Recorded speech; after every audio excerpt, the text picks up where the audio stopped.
രാജ്യം തന്നെ തെരഞ്ഞെടുപ്പ് ചൂടിലേക്ക് കടന്നിരിക്കുകയാണ്. അപ്പോഴാണ് ഈ വർഷത്തെ വനിതാ ദിനം മാർച്ച് 8 വന്നെത്തുന്നത്. സ്ത്രീകളുടെയും പെൺകുട്ടികളുടെയും ശാക്തീകരണം, സമത്വം, സ്വാതന്ത്ര്യം തുടങ്ങിയവ ലക്ഷ്യമിട്ടുള്ള പ്രചാരണ പ്രവർത്തനങ്ങളും ബോധവൽക്കരണ പ്രവർത്തനങ്ങളുമാണ് വനിതാ ദിനത്തിൽ നടന്നു വരുന്നത്. സ്ത്രീകൾക്കായി നിക്ഷേപിക്കുക, പുരോഗതിയെ ത്വരിതപ്പെടുത്തുക. Invest in women, accelerate progress എന്നതാണ് 2024 മാർച്ച് 8 വനിതാ ദിനത്തിന്റെ ഭാഗമായി ഐക്യരാഷ്ട്ര സംഘടന പ്രഖ്യാപിച്ചിരിക്കുന്ന ആശയം. സ്ത്രീ സ്വാതന്ത്ര്യത്തെക്കുറിച്ചും പുരോഗമനത്തെക്കുറിച്ചും സംസാരിക്കുന്ന രാഷ്ട്രീയ പാർട്ടികൾ ഈ സമത്വമെല്ലാം പ്രാവർത്തികമാക്കാറുണ്ടോ എന്ന ചോദ്യത്തിന് ഇന്നും പ്രസക്തി ഏറി വരികയാണ്. വരാനിരിക്കുന്ന ലോക്സഭാ തെരഞ്ഞെടുപ്പിൽ കേരളത്തിലെ 3 പ്രധാന മുന്നണികൾ എത്ര സ്ത്രീകൾക്കാണ് മത്സരിക്കാൻ അവസരം നൽകിയിരിക്കുന്നതെന്നും അവർ ആരൊക്കെയാണെന്നും നമുക്കൊന്ന് പരിശോധിക്കാം. NDA മുന്നണിക്ക് നേതൃത്വം നൽകുന്ന BJP 12 സീറ്റുകളിലെ സ്ഥാനാർത്ഥികളെയും പ്രഖ്യാപിച്ചു. UDF-ൽ ഘടകകക്ഷികൾ സ്ഥാനാർത്ഥികളെ പ്രഖ്യാപിച്ചെങ്കിലും കോൺഗ്രസ് ഔദ്യോഗിക പ്രഖ്യാപനം നടത്തിയിട്ടില്ല. അതേസമയം സിറ്റിംഗ് MP-മാരെല്ലാം കളത്തിലേക്ക് ഇറങ്ങുമെന്നാണ് അറിയാൻ കഴിയുന്നത്. നിലവിലെ സാഹചര്യത്തിൽ 7 വനിതാ സ്ഥാനാർത്ഥികളാണ് കേരളത്തിൽ നിന്ന് ജനവിധി തേടുമെന്ന് ഉറപ്പായിട്ടുള്ളത്.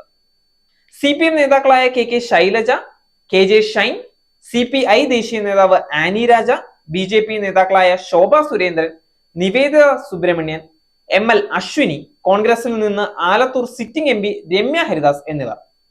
BJP-യുടെ 2ാം ഘട്ട സ്ഥാനാർത്ഥി പട്ടികയിൽ വനിതാ നേതാക്കൾ ഇടം പിടിക്കുമോ എന്ന് കാത്തിരുന്ന് കാണേണ്ടതാണ്.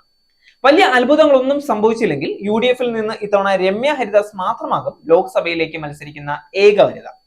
നിലവിൽ കേരളത്തിൽ നിന്നുള്ള ഏക വനിതാ പാർലമെന്റ് അംഗവും രമ്യ ഹരിദാസ് ആണ്. 2019 ലോക്സഭാ തെരഞ്ഞെടുപ്പിൽ 3 മുന്നണികളിൽ നിന്ന് 2 വീതം വനിതാ സ്ഥാനാർത്ഥികളായിരുന്നു ജനവിധി തേടിയത്.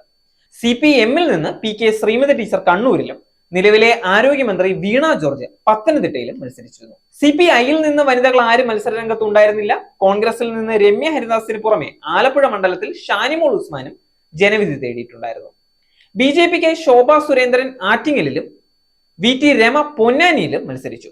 ഇത്തവണ CPM കേന്ദ്ര കമ്മിറ്റി അംഗവും കേരളത്തിലെ പ്രധാന നേതാക്കളിൽ ഒരാളുമായ KK ശൈലജ വടകരയിൽ നിന്നാണ് പാർലമെന്റിലേക്ക് മത്സരിക്കുന്നത്. 1ാം പിണറായി സർക്കാരിൽ ആരോഗ്യ വകുപ്പ് മന്ത്രിയായിരിക്കെ നിപ്പ, കോവിഡ് പ്രതിരോധ പ്രവർത്തനങ്ങളിലൂടെ ലോക ശ്രദ്ധ പിടിച്ചുപറ്റിയ നേതാവാണ് KK ശൈലജ. പറവൂർ മുനിസിപ്പൽ കൗൺസിലറായ KJ ഷൈൻ എറണാകുളം ലോക്സഭാ മണ്ഡലത്തിൽ നിന്നാണ് ജനവിധി തേടുന്നത്. CPM Paravur town east local committee അംഗമാണ്. CPI ദേശീയ എക്സിക്യൂട്ടീവ് അംഗവും ദേശീയ മഹിളാ ഫെഡറേഷൻ ജനറൽ സെക്രട്ടറിയുമായ ആനി രാജ വയനാട് ലോക്സഭാ മണ്ഡലത്തിൽ നിന്നാണ് മത്സരിക്കുന്നത്. കണ്ണൂർ ഇരിട്ടി ആറളം സ്വദേശിനിയാണ്.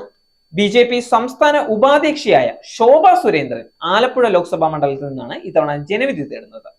BJP ദേശീയ നിർവാഹക സമിതിയിലേക്ക് തെരഞ്ഞെടുക്കപ്പെട്ട കേരളത്തിൽ നിന്നുള്ള ആദ്യ വനിതയാണ് ശോഭ സുരേന്ദ്രൻ.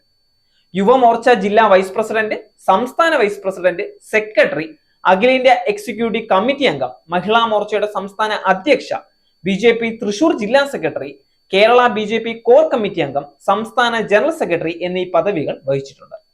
നിരവധി തെരഞ്ഞെടുപ്പുകളിലും ജനവിധി തേടിയിട്ടുണ്ട് ശോഭ സുരേന്ദ്രൻ. പൊന്നാനിയിലെ BJP സ്ഥാനാർത്ഥി നിവേദിത സുബ്രഹ്മണ്യൻ പാർട്ടിയുടെ വനിതാ സംഘടനയായ മഹിളാ മോർച്ചയുടെ സംസ്ഥാന അധ്യക്ഷയാണ്. 2016-ൽ ഗുരുവായൂർ മണ്ഡലത്തിൽ നിയമസഭാ സ്ഥാനാർത്ഥിയായിരുന്നു. 2021-ലും സ്ഥാനാർത്ഥിത്വം പ്രഖ്യാപിച്ചിരുന്നെങ്കിലും നാമനിർദ്ദേശ പത്രിക തള്ളിപ്പോയി. മഹിളാ മോർച്ച ദേശീയ കൗൺസിൽ അംഗവും മഞ്ചേശ്വരം ബ്ലോക്ക് പഞ്ചായത്ത് അംഗവുമാണ്. കാസർകോട്ടെ BJP സ്ഥാനാർത്ഥി ML അശ്വിൻ. കാസർഗോഡ് ലോക്സഭാ മണ്ഡലത്തിൽ BJP-ക്കായി ജനവിധി തേടുന്ന ആദ്യ വനിതാ സ്ഥാനാർത്ഥി കൂടിയാണ് ഇവർ. ബാംഗ്ലൂരു മതനായക ഹള്ളിയും സ്വദേശിയായ അശ്വിനി 7 വർഷം Vorkady saint Mary's English medium സ്കൂളിൽ അധ്യാപികയായിരുന്നു. സിറ്റിംഗ് MP-മാർ മത്സരിക്കുമെന്ന ധാരണ പ്രകാരം രമ്യ ഹരിദാസ് ഇത്തവണയും ആലത്തൂരിൽ നിന്ന് തന്നെയാകും ജനവിധി തേടുക.